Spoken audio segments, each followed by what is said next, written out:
Presented by the American Highland Cattle Association, welcome to the Cattlemen, the most popular source for all things Highland cattle available on the go. I'm your host, Seth King. We're sitting down this evening with a group of cattlemen who have years of experience combined with Highland cattle. I'm sitting down with Mr. Eddie MacKay, Roger Smoker, who are on your screen here. We've got Skyler Anderson and Rick Millmen off to the side that'll jump in periodically if you hear some voices off screen. So, Mr. MacKay, if you don't mind, go ahead and introduce yourself and kind of get it started. Okay, I was born in Ayrshire in Scotland back in 1936 and grew up in World War II. Spent most of my young years on a Ayrshire dairy farm. There was no men available during the war. Everybody was off fighting the Nazis. I continued being involved in the farm life until I graduated high school. I was a fairly bright kid. I graduated high school at 15. And then I proceeded to serve an apprenticeship as an aircraft engineer with Scottish Aviation. And while I went to Glasgow Royal College of Science and Technology, I graduated both in June of 57, and I headed to America to get into the aircraft industry. And believe me, I knew it all. I had an aunt and uncle who were dairy farmers upstate New York in the Catskills who sponsored me, and that's where I started first. Went to work a little bit in Connecticut. Then I was drafted into the Army. Coming out of the Army, I went back up to the Catskills and spent some time working in the dairy farm, but I was hired by Grumman Aircraft Engineering in the aluminum truck body business. So I went to work for an aircraft company, but never did work in aircraft. I worked in aluminum trucks. I spent 34 years in the aluminum truck body business, basically much success in the automotive business, along with being progressive successes in engineering. I was also a progressive alcoholic. In fact, I was what some know as a functioning alcoholic. Okay. I ended up introduced to a life of recovery in 1959, 1993, and decided after 16 months to give up engineering and take up farming. I'd purchased an old farm in 77, and I got involved with Highland cattle in 1995. I was discovered early that Highland cattle were much more addictive than Johnny Walker. So I had known Rick Millmen. I'd hired him when he was a teenager to shear some Cheviot sheep that I had. He had been involved in the cattle business all of his life. He was interested when he saw my Highland cattle. We have two things in common. We're both love cattle, and we're both sober drunks. So I purchased Highlands in 1995. I believe I got to know Roger Smoker later in 95. And I've been around the Highlands. You can take the boy off the farmer, but you can't take the farmer off the boy. So I've been around the Highlands, Highland cattle and Cheviot sheep. We still have a relatively small place. We only have 54 acres. We buy all our hay from the UP, and we have irrigated grazing. And we have done quite a lot with Highlands and Highland crossbreeds. And it's been an interesting journey. So how have you seen things change? Just since you've, 95 you said? How have you seen things change? The biggest changes have been in the last 5 years. The prices Well, actually, when we went to Denver back in the late 90s and early 2000s, we were the kind of laughing stock. Not anymore. Mm-hmm. I think Highlands have become recognized across the country. The high prices to me is a little bit scary today because uh, I just can't comprehend it. But if you're selling, I guess that's okay. That's a good way to put it. It is a little scary. It's a little scary for us too. I can definitely relate to that. The prices are definitely a little scary. Now, what did you do with your Highlands, before all this craze? What were you primarily beefing them out, raising No, them? we were doing breeding stock and beef. Rick, I wasn't too interested in the beef business.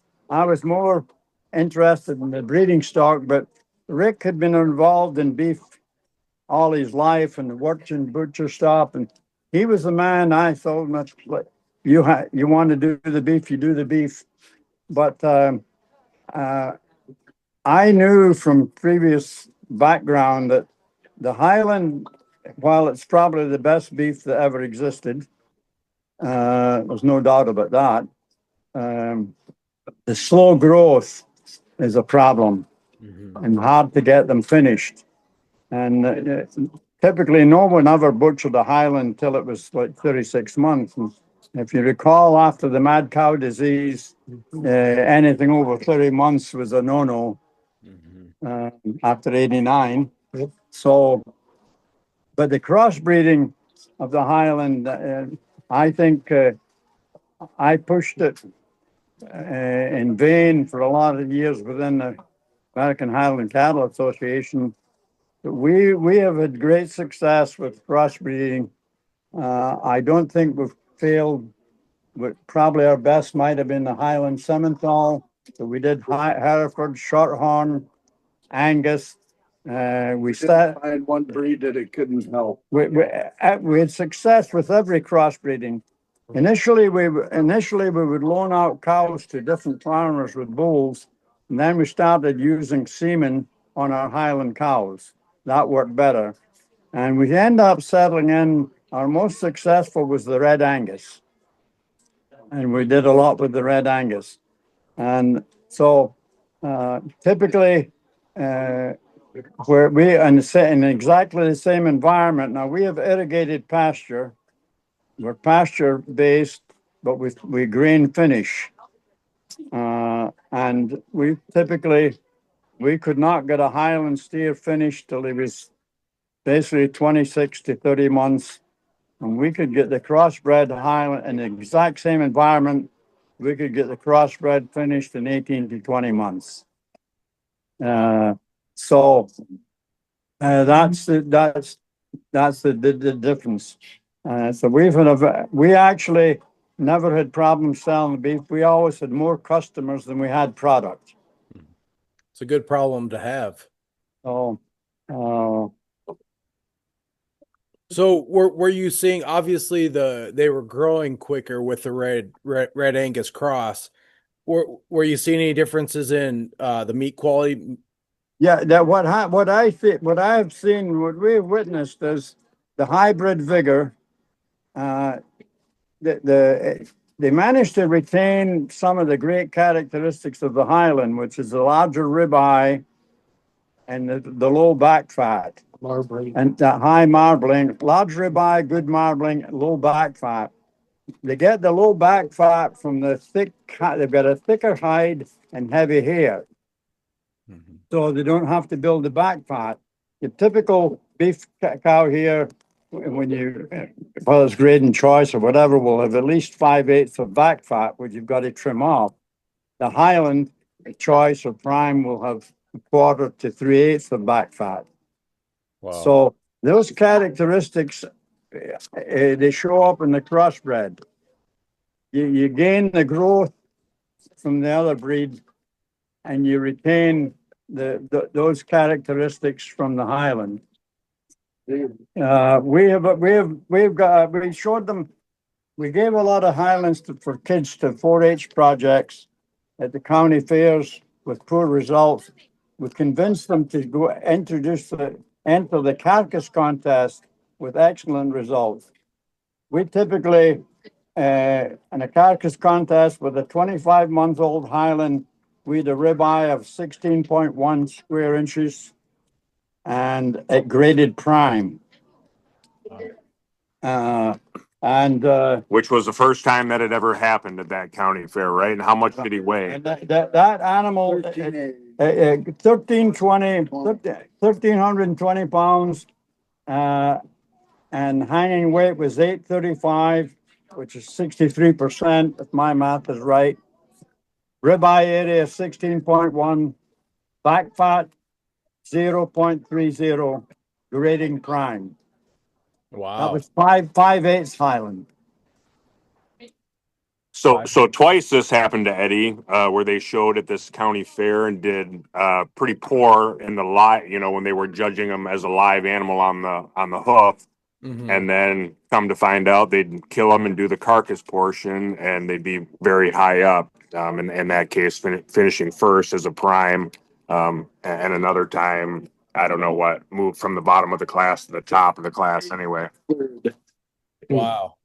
That's impressive. And it's happened a few times across the country. I know I have personally heard of similar stories like that at local events, as well as in Denver, guys, right? The carcass competition for years back in the when it would have been 70s or I think 11 years. A Highland Cross at the National Western won the carcass competition. So there's certainly something to it. Yes. Absolutely. Sure sounds like it. While we have Eddie primarily on the line here, Eddie, something we talked about on the way down was the ultrasounding of Highland ribeyes and stuff and how that got started. Do you want to talk about that a minute? Yeah, I was introduced to ultrasound by a lady from Ohio State, I think in 98 or 99, and we had a Highland Cattle Convention here in Warsaw in 2000, and we really get into the ultrasound.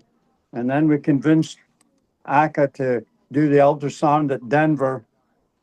We ultrasound the bulls at Denver in the Western Stock Show every year since. When we initially introduced the ultrasound out at Denver, the fellas had been doing other breeds. They weren't too anxious because of the long hair. They wanted to shave them. And since they were show cattle, nobody would agree to having them shaved. So they poured about a gallon of mineral oil on them to do the ultrasound. These fellas were so amazed with the ribeye area per 100 pound of body weight, they thought the results were bad. We've made believers of them over the year. The Highland has the largest ribeye area per 100 pound of body weight of any bovine. And that is a highly genetic trait, heritable trait. And they had marbling at a young age, where most animals pick up marbling later on in life. But even young heifers had good marbling scores.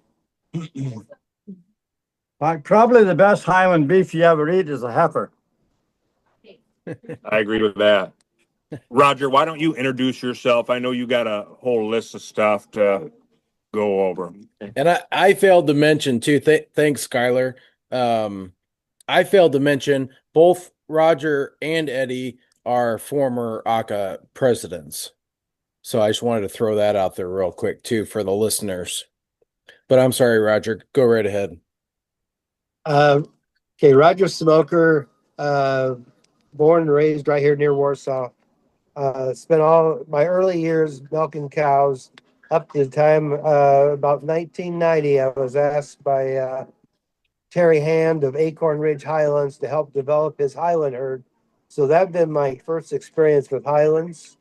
We ended up probably had one of the largest Highland herds in the country. Probably had 200 to 250 mama cows at one time. Oh, wow. We started doing a lot of embryo transfers, which I learned how to do when I was there, and artificial insemination. And we also started the meat sales at a small, just around the area. In 1994, a guy named Jack Fullhart showed up at our door. He saw an article written about us in a country magazine, one of those that are out there, and he drove over from Pennsylvania in his old Dodge pickup and wanted to learn more about the Highlands and wanted to get started. So as always, I always sent home some samples. I sent home a couple of tenderloins, some hamburger ribeyes, and Jack calls me back a week later. He said, "Hey, can I fly in on my Learjet and talk to you more?" Learjet, yeah, sure. And so picked him up at the airport. I found out this guy owns all the cable networks on the East Coast. He had another business in Europe and owned all the cable networks in Puerto Rico. Very, very wealthy man that was interested in Highlands, all because he tried the steaks and thought it was the best thing he ever had. So in the next couple of years, we developed he wanted to start a market. He called it Crown Farms Meats. And he actually bought a processing plant about 15 miles from our farm and wanted to start processing all the Highland beef there exclusively and sending it wherever it went in the United States. Well, the sad part is Mr. Fullhart, about the second year into it, got shot in a robbery at his house and died, and so that whole thing kind of crumbled. So there was, I think that would have put Highland beef on the map because he was friends with Paul Newman. They raced cars together. He was going to have Willie Nelson be spokesperson. He was that much of a high roller. So that didn't happen. I had a couple of friends come and say, "Hey, why don't we try this on our own?" Well, we did. We called it Eagle Creek Meats. And we did this around 97, 98. But our problem was we just didn't have the funds to make it fly like he had the funds to do that. But just an example of the quality of the Highland beef, though, after Mr. Fullhart pulled out, we sold a whole truck semi-load of Highland steers to Aurora Packers in Illinois. The plant manager called me and said, "You got to come over and see this." He said, "We've never had this before." I said, "What's that?" He goes, "The whole truckload graded prime. We've never had a whole semi-load of cattle grade prime ever." And just from my experience, like Eddie, I found the crossbreds. We did a lot of Red Angus crosses, and we found that they grow faster. We were getting them out 18 months or so, 20 months. And the carcass quality was just as good, I thought. In fact, one processor we had that had been in business for 50 years said that was the best carcass he'd ever seen, was on a Red Angus Highland cross. Really? So that's kind of where I'm at with our past. But I was thinking about how the Highlands could go in the future. And my thinking is that for a nationwide market, I think back to the Angus beef back in the early 70s. Angus couldn't get enough cattle to put a show in Denver. Mhm. They were hurting so bad. Their numbers were down. In 1978, they came up with certified Angus beef. And that sounds like a neat thing, but their qualifications were half black, Angus-like characteristics. So, I mean, a black and white Holstein could make this because they had Angus-like characteristics. So, marketing is a huge, huge thing. It's all about marketing. But they also did age their meat for 21 days, which we did while we had our own processing plant. We were aging the beef 21 days, which just gave it more flavor. We had when we did our own marketing after Mr. Fullhart died, we were in high-end restaurants and they were selling the Highland steak for $45 a la carte because it was just that good. People were paying that. Wow. So now I'm thinking, crossbreds would work, but if the association is going to make this work, I would say you have to have certain places you feed them out because consistency is a huge deal. You have to have consistency, whether it's grass fed or corn fed or whatever. So I would suggest you have 3 or 4 places spread out and wherever the cattle are. And then bring those cattle into one place to feed them, co-op it, whatever it takes. But if you can start selling it and selling it, mail order works well. I mean, there's packaging now. Omaha Steaks has made a killing over the years with just average steaks, where Highland steaks have a lot more quality to them. So that would be my suggestion, that you come into one location, age at 21, have your own processing plants, and the data is a big deal. I mean, it's time to start collecting data like Eddie has on this carcass, to see how they dressed, uh, what their score was, their grade, and then we can have more data. And the feedlots need to track the rate of gain, so they can know which genetics are doing the best. And my thinking is that the meat's always going to sell, and maybe the show cattle will drop one of these days. I can't see it staying up that long, but so that's and I would copy something after the Wagyu. The Wagyu have got this figured out. I've got a friend I do artificial insemination yet, and I have one of my customers has Wagyu. He sells Wagyu on the rail for $9 a pound on the rail, and if it's crossbred, which he has too, he sells for $6. And this was back before the beef price got high. So I don't know what he's doing now, but he actually gets half the money down because people are so waiting in line for it. He gets half the money down when they're born, and then they have to pay the rest when he processes them. So No kidding. there's marketing things out there you can do, and that makes them valuable. If somebody's willing to pay half the money down when the calf's born, that makes them pretty valuable. So, Right. well, that's my 2 cents. Well, So, and I might have missed it, Roger. Were you also grain finishing? yes, we did. We tried both, actually. Okay. We have customers that wanted grass fed beef, so we did. And most of them are local, and most of them came back the next year and said, "You still have any of those grain fed ones?" So it's just something about it. Oh yeah. So Yeah. we did like dozen head that way. We grass, and that's a real talent too. I mean, you got to know. I mean, I've been to grazing conferences where they have to be gaining 1.5 pounds a day at the end, or they're not going to make grade. They're not going to be, the meat's not going to be good quality. So you really have to know what you're doing. You have to go through the winter on good hay, and it's harder. It's harder to do. Easier to. And I used a lot of byproducts since we had so many head. We usually had a couple hundred head on feed, so I used brewer's grain, some old hay, and had a mixer and mixed it all together. Mm-hmm. That's the other thing about having someone feed them out. It's cheaper when you have more numbers. A lot cheaper. Sure. If you're already feeding 5, pretty expensive to feed them out. But if you're doing a couple hundred, you can actually get a lot of byproducts and make that work. Sure. How long are you feeding them out on a grain or a grain mix? Well, I personally think 90 days at the end is probably enough to make it all work. Mm-hmm. But we used like a lot of the byproducts, so we wouldn't add a lot of corn till the end. But still, the corn gluten or brewer's grain has that kind of substance in it, energy in it that helps.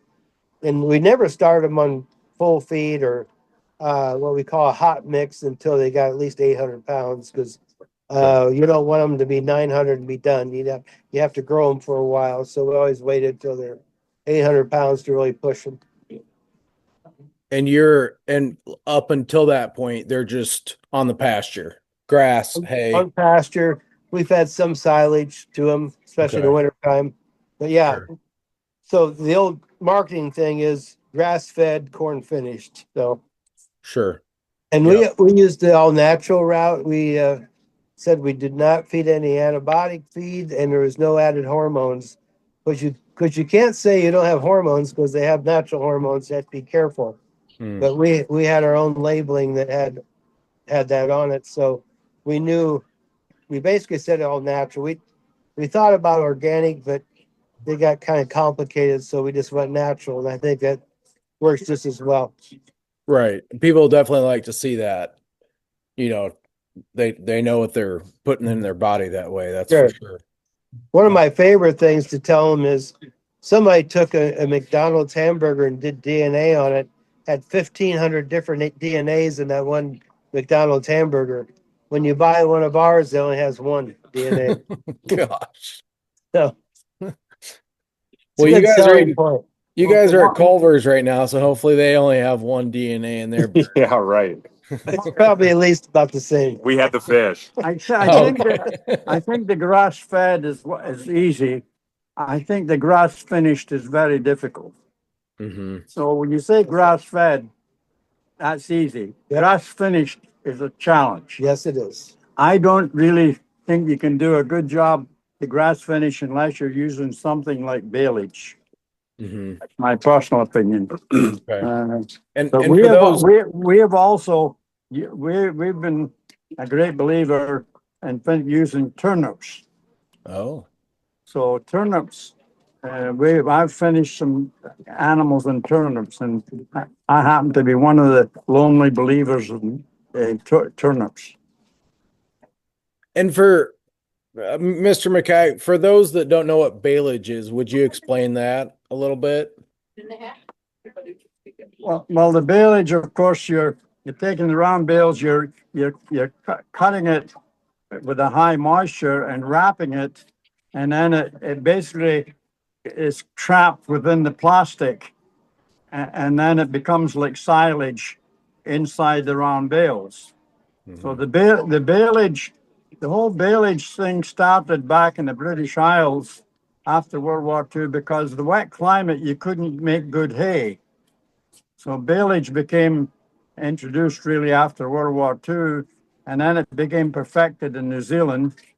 And baleage today, I believe, is one of the best ways to go. And actually, some you can use hay baleage or oats baleage, and actually, we've had very good success with oats baleage. When you get the oats at the what you call the milk stage, Hmm. that's probably the best feed you could ever imagine. Yeah, we're starting to see that. We've around here in the Midwest, we see a lot of corn silage, but you're definitely starting to see more, baleage around here as well. So that's I think that would be interesting for people, to hear that and maybe think about that a little bit. So very, very, very cool. Very cool. If you're out in the Midwest, if you're in the Midwest and you want a good winter grazing, uh, late on in the corn season, you can you can scatter turnip seed with a whirligig seeder into the green corn, and then when you harvest the corn, the turnips will be there, and then you can graze corn stalks and turnips Mm. through November and December. We'll have to keep that in mind here in the Midwest because, yeah, there's a lot of people that graze stalks here. Throw a few turnip seeds out there. Yeah. Okay. Tickle. Seth, I feel like I should have prefaced the whole thing, like why we're having these discussions today, or is kind of on behalf of the beef marketing committee and or quality Highland beef committee with ACA, and just trying to get beef at the forefront of Highland breeders' minds, as there's always, such an influx of new breeders all the time, and especially now into the breed, being that they are beef animals, and it's been kind of the unsung quality, I feel like, lately. And I just wanted to catch people up as far as where we've been as a breed, beef wise. Some of these stories these guys have got about, doing these first ultrasounds, and, the Willie Nelson cable TV guy, that almost happened, or that truckload of primes. Like, those are all huge stories, interesting statistics or stuff that I really wish people would, run with, keep gathering that data and getting into the right programs. And, we've had so many you know, rich guys come and go on the show front. I just kind of wish one of them would grab this beef thing by the horns and be a real cowboy and, you know, take us to the moon as far as that went, because we have the product, you know, a highly desirable, marketable product, but we just haven't gone there yet. Right. Yeah. Thanks for saying that, Skyler. You know, Skyler, you and I have kind of talked about this as well. And, you know, it was either Mr. Eddie or Mr. Roger.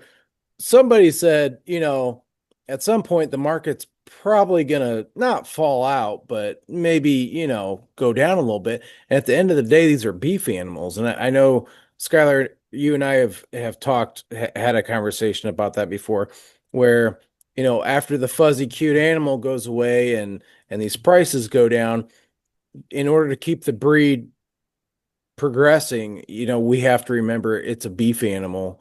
And that's, you know, like you said, Skylar, that's the primary reason why we're sitting down today with these gentlemen, is to move the breed in that direction, what they were, you know, always meant to do, you know, be a beef animal. And I know that sometimes gets lost for whatever reason, but it's important, and it's good to hear it from these gentlemen who have been doing it for years and have done it right and have had success with it. And just continued momentum. If we can keep that continuing, you know, on to beef, boy, we'd really be in a good spot. First thing I always tell people about Highlands, they're not just a pretty face. They taste good. Yeah. It's like my wife says, you can eat your mistakes, you know. Now, I would say that at least 80% of the commercial beef in the British Isles is pot Highland. Mm-hmm. Maybe it's an eighth, maybe it's a quarter. But the commercial beef business in the British Isles had recognized the Highland crossbreeding since after World War II. America has been a tough sell. Mm-hmm. Everything's got to be fast and bigger. Black. In America, black is beautiful. Yes. We talking about cattle here. The Americans love their black Angus. Really, just yeah. But they can't catch them. Right. They're a little squirrely. What else did we have, boys? Anything you can think of off the top of your head? We thank you for sitting down with us for sure. Where were you 30 years ago? Yeah. We're all going to be tuning into the podcast anyway. Look forward to it. Yeah, absolutely. Well, thank you guys so much. And listeners, if you have questions, I asked before we got started here if it was okay to reach out to these gentlemen. They said it was. I'm sure there's easy ways to get a hold of them. Social media, there's contacts. We can list them at the end of the episode. But thank you so much. I think again, this is the direction that it's always been moving. I think maybe we just need to continue, you know, progressing, remembering these animals are beef animals and moving in that direction. So Skyler, thanks again for setting this up. Thank you. You were the reason that we sat down tonight. So thank you so much for that. Gentlemen, thank you so much for your time. I'm really jealous that you're eating Culver's right now because I'm hungry and I love Culver's. So we'll just leave it at that. Hey, Skyler bought, so if you want him to buy yours, just let him know. I'm only a couple hours away, really. I mean, Yeah, if you okay. for me, I could show up in time for ice cream at least. Yeah, okay. Well, thanks, Thank you, guys. Seth. Enjoy your Okay. evening, and we will hopefully see you soon. Okay, Seth. Thank Nice you. meeting you. All righty. Pleasure. Bye-bye. Thanks for listening to this month's episode. You'll find relevant links and information in the episode description. The American Highland Cattle Association is committed to preserving the integrity of the breed, maintaining a U.S. breed registry, and helping members create value with their animals. Join us on the first Sunday of every month on YouTube or wherever you find your favorite podcasts. as the Coup Cattleman brings you expert insight, practical advice, and straightforward conversations about Highland cattle. Subscribe now.